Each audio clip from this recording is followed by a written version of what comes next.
এক নম্বর কোশ্চিন, কোন সংখ্যার অনন্যক সেই সংখ্যা? অনন্যক হচ্ছে, মনে করো একটা সংখ্যা এক্স, এক্সের অনন্যক হচ্ছে 1/x। তো বলেছে যে কোন সংখ্যার অনন্যক সেই সংখ্যা, তার মানে এক্স সমান সমান কী হবে 1/x। তাহলে দেখো 2-এর অনন্যক কত 1/2, 1-এর অনন্যক কি 1/1 মানে কি 1ই হচ্ছে, আর 3-এর অনন্যক হচ্ছে 1/3, আর এটার অনন্যক হচ্ছে 2।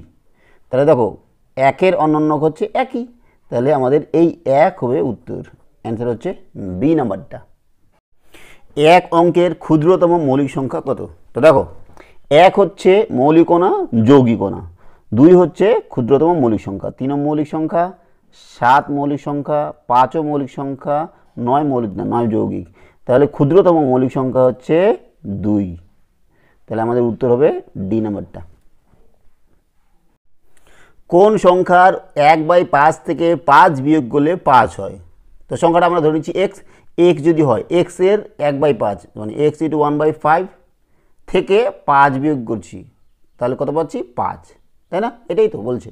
তাহলে দেখো x/5 সমান কত হবে, এদিকে 5টা নিয়ে গেলাম, 5 আর 5 যোগ হয়ে যাবে, তাহলে কত হবে 10। তাহলে এদিকে নিচে 5 আছে, এদিকে আসলে উপরে হয়ে যাবে 10 × 5 সমান কত হচ্ছে 50। তাহলে সংখ্যাটা কত হচ্ছে 50। অ্যান্সার হবে বি নাম্বার। a/b = 5/6, b/c = 7/8 হলে a/c কত? তো দেখো আমাদের a/b এখান থেকে কী লিখতে পারি আমরা, a/b লিখতে পারি সমান সমান 5/6 লিখতে পারি, তাই না? আর b/c থেকে b/c সমান লিখতে পারি 7/8। এবার এটাকে আমরা দুই দিকে গুণ করে দিচ্ছি, a/b ইন্টু b/c গুণ করলাম এদিকে, আর ডান দিকে 5/6 ইন্টু 7/8 গুণ করলাম। তো দেখো b কেটে যাবে, থাকবে কত a/c, আর এদিকে কত থাকছে, কাটাকাটি আমাদের যাবে না, 7×5 = 35, আর নিচে 8×6 = 48। তো এটাকে যদি আমরা অনুপাত করি a/c সমান সমান 35:48। তো 35:48 কোনটা আছে, সি নম্বরে, তাহলে অ্যান্সার হবে আমাদের সি নাম্বার। 100 এর 10% এর 10% এর 10% কত? তো দেখো এর আছে, এর মানে গুণ, 100 এর আমরা গুণ করে দিচ্ছি 10%, আর এর মানে 10% ইন্টু 10%। 10% উঠাতে গেলে কী করতে হবে আমাদের, 100 দিয়ে ভাগ করতে হবে, 10/100, 10/100, 10/100। এই 100 100 কাটলো, 10 একটা শূন্য কাটলো, এই 10 একটা শূন্য কাটলো, আচ্ছা এই 10 একটা শূন্য কাটলো, তো উপরে থাকলো কত 1, আর নিচে 10, 1/10। ভাগ করলে কী হবে, 1 ঘর পর দশমিক বসবে, তো 0.1 হবে। তাহলে আমাদের কী আছে 0.10, এটাকে আমরা 0.10 এভাবে লিখতে পারি, কোনো সমস্যা নেই। তাহলে আমাদের সি নাম্বারটা হচ্ছে উত্তর। 200 টাকার 5 বছরের সুদ 40 টাকা, সুদের হার কত? দেখো আমরা একদম সহজভাবে আমরা করব, কোনো সূত্র নিয়ে করব না, সহজভাবে ক্লাস 5-6-এ যেভাবে করে ওইভাবে করব। 200 টাকার 5 বছরের সুদ 40 টাকা, 100 টাকার 1 বছরের সুদ কত, সেটা এরকম করে বার করবো ঐকিক নিয়মে। 200 টাকার 5 বছরের সুদ 40 টাকা, তাই তো? এবার কী করবো আমরা, 1 টাকার 1 বছরের সুদ কত? দেখো 1 টাকার সুদ কম হবে, তাহলে 40 দিয়ে ভাগ হবে, 40/200, ঠিক আছে?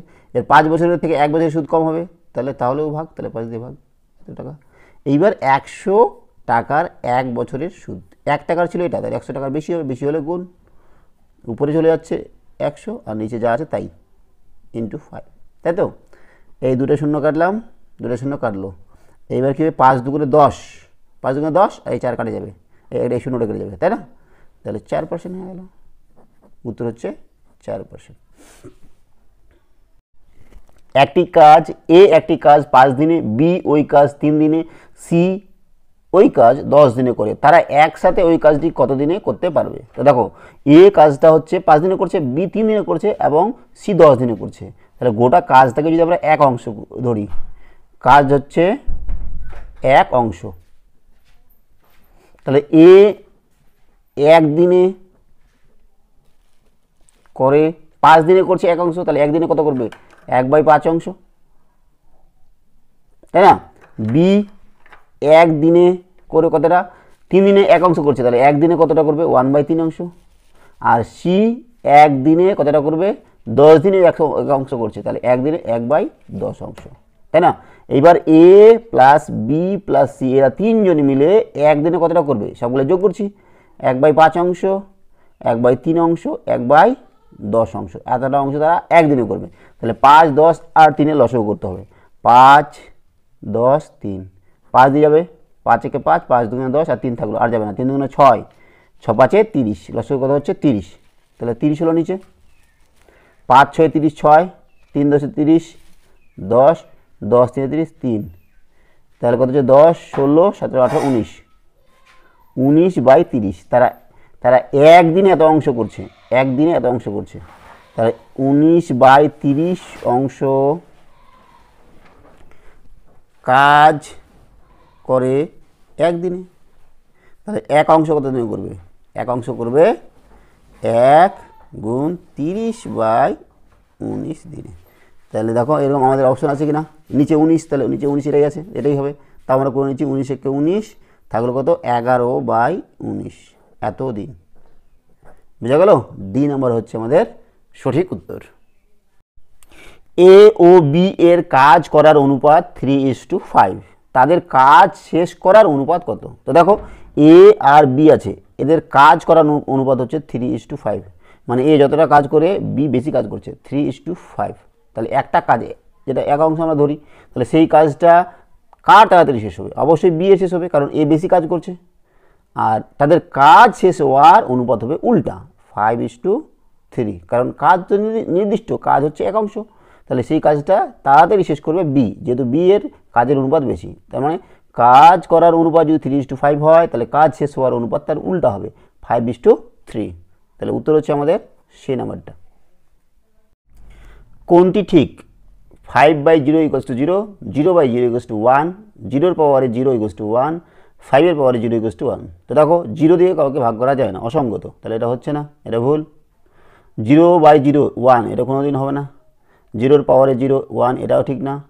5-এর পাওয়ারে 0 = 1, মানে কোনো কিছুর পাওয়ারে যদি 0 হয় তাহলে 1 হয়ে যায়, তাহলে এটা সঠিক। তাহলে ডি নাম্বারটা হচ্ছে আমাদের সঠিক উত্তর। 2592-কে কোন ক্ষুদ্রতম সংখ্যা দিয়ে ভাগ করলে ভাগফল পূর্ণবর্গ সংখ্যা হবে? 5 3 2 6, এগুলোর মধ্যে কোনটা? তো দেখো পূর্ণবর্গ করতে গেলে আমাদের এটা আগে উৎপাদক বিশ্লেষণ করে নিই। 2 5 9 2, কত দিয়ে যাবে? 2 দিয়ে যাবে। 2 একে 2, 2 দুগুণে 4, 1 2 9 18, 1 2 6 12, আবার 2 দিয়ে যাবে। 2 6 12, 2 4 8, 2 8 16, 2 দিয়ে আবার যাবে। 2 3 6, 2 3 6, 2 দুগুণে 4, 2 4 8, 2 একে 2, 1 2 6 12, 2 দুগুণে 4, 2 দিয়ে 2 8 16, 2 একে 2, 9 9 81, 9 9 81 যাচ্ছে না, ব্যাস। তাহলে কথা হচ্ছে দেখো জোড়ায় জোড়ায় আমরা দেখবো, এই একটা জোড়া, এই একটা জোড়া, এই 2 একা আছে আর 9 একটা জোড়া, তার মানে 2 এর সাথে আমাদের জোড়া লাগবে, তাই এইভাবে লিখছি। দেখো 2 গুণ 2 গুণ 2 গুণ 2, 1 2 3 4 5 9 × 9, ঠিক আছে। পূর্ণবর্গ হতে গেলে কী করতে হবে? সবগুলোকে স্কোয়ার স্কোয়ার হতে হবে। দেখো 2 এর স্কোয়ার, 2 এর স্কোয়ার, আর এখানে 9 এর স্কোয়ার, থাকলো একা 2, একে যদি আমরা 2 দিয়ে ভাগ করে দিই 2 কেটে যাবে, তাহলে এটা পূর্ণবর্গ হয়ে যাবে। তাহলে আমাদের ক্ষুদ্রতম কোন সংখ্যা দিয়ে ভাগ করতে হবে? 2 দিয়ে। বি নাম্বারটা হচ্ছে আমাদের সঠিক উত্তর।